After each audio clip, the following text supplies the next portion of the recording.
नमस्कार, हरे कृष्णा, जय जगन्नाथ। स्वागत है आप सबका हमारे सुप्रभात कार्यक्रम में। तो आपको एक बहुत ही सुंदर कहानी सुनाती हूँ। कहानी तो नहीं, हमारी शास्त्र की ही लिखा हुआ चीज़ है। और लगता है कि जो हमारे शास्त्र में लिखा है ना, इस सबसे हमें सीखने को मिलता है कुछ ना कुछ। तो इसीलिए हम आपको शास्त्र से निकाल के कुछ ना कुछ बातें बताते हैं। तो एक बार क्या हुआ, श्री कृष्ण जो है कहीं जाने के लिए निकल रहे थे। अब पीछे से सत्यभामा ने देखा कि श्री कृष्ण कहीं जा रहे हैं, तो बोले, प्रभु कहाँ निकल रहे हो, आप कहाँ जा रहे हो? तो बोले, मैं जा रहा हूँ द्रौपदी के घर। तो बोले, द्रौपदी के घर जा रहे हो? अच्छा, मैं भी चलूँ? तो बोले, हाँ चलो। तो पीछे से हमारे रुक्मिणी जी देखी, उन्होंने बोला, आप दोनों कहाँ जा रहे हो? तो बोले कि मैं भी चलूँगी। अब दोनों सत्यभामा और रुक्मिणी जो है श्री कृष्ण के साथ द्रौपदी के घर चले। दोनों रास्ते में बात कर रहे हैं कि ये तो डेली जाते हैं ये द्रौपदी के घर, हम भी चलते हैं, देखते हैं क्या ऐसे खास है कि ये द्रौपदी के घर डेली जाते हैं। तो दोनों गए। तो जब श्री कृष्ण अंदर हुए तो दूर से देखे द्रौपदी, तो बोले कि कृष्ण क्या कर रहे हो? क्योंकि द्रौपदी है यज्ञसिनी और श्री कृष्ण के सबसे प्रिय सखी। तो श्री कृष्ण की प्रिय सखी मतलब वो कितनी ऊंची और कितनी अच्छी भक्त होगी, तभी कृष्ण जो है उनके घर डेली जाते थे। तो बोले कि, और उनको बोला भी जाता है कृष्णे। तो उनको बोले कि आप क्या कर रहे हो? तो वो बोली कि मैं ना कंघी करने जा रही थी, अपनी बालों को जो है संवारने जा रही थी।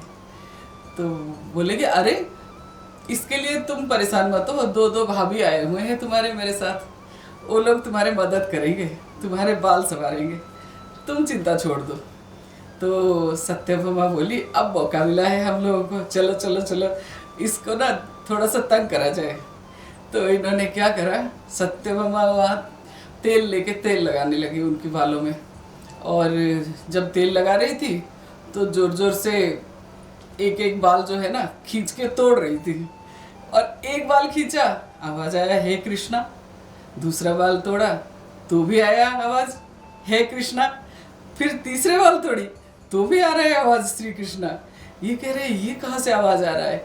तो वो जो है ना थोड़ा सा चिंता में पड़ गई, क्या चक्कर है। फिर बोली, अच्छा बाल को जो बांधना है वो आप बांध दो। रुक्मिणी जी को पकड़ा दी। अब रुक्मिणी जी जब बाल बांध रही थी तो खींच खींच के थोड़ा टाइट टाइट से बांध रही थी लेकिन फिर भी जो भी है, इन लोगों ने दोनों ने मिलके उनके बाल संवार दिया। उसके बाद दोनों बात कर रहे हैं।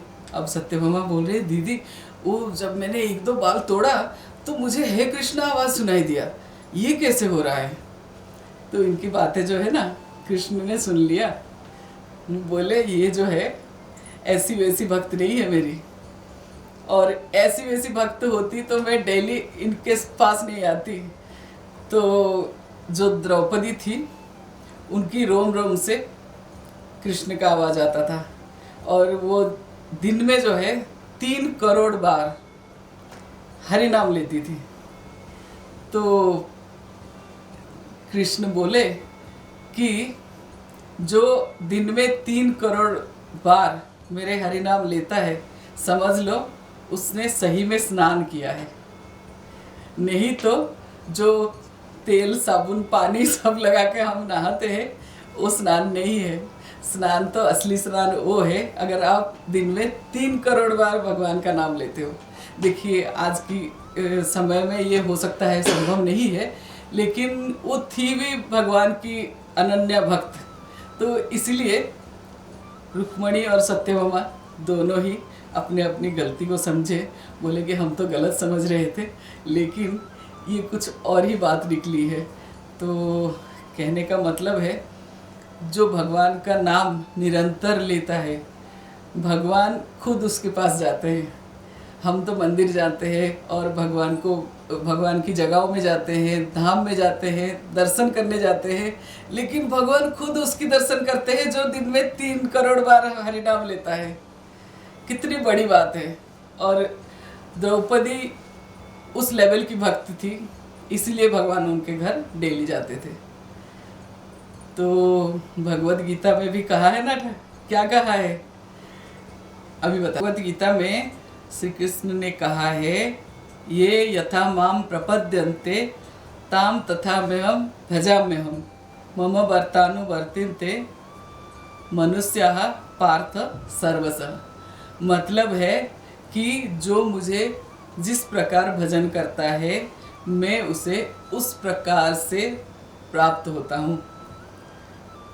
आप थोड़ा सा भजन करो, आपको थोड़ा सा भगवान मिलेंगे। आप ज़्यादा भजन करो, आपको भगवान स्वयं मिलेंगे। और भी ज़्यादा भजन करो तो भगवान स्वयं आपके पास आ जाएंगे। इससे बड़ी बात और क्या है। हरे कृष्णा। आपका दिन शुभ हो और मंगलमय हो।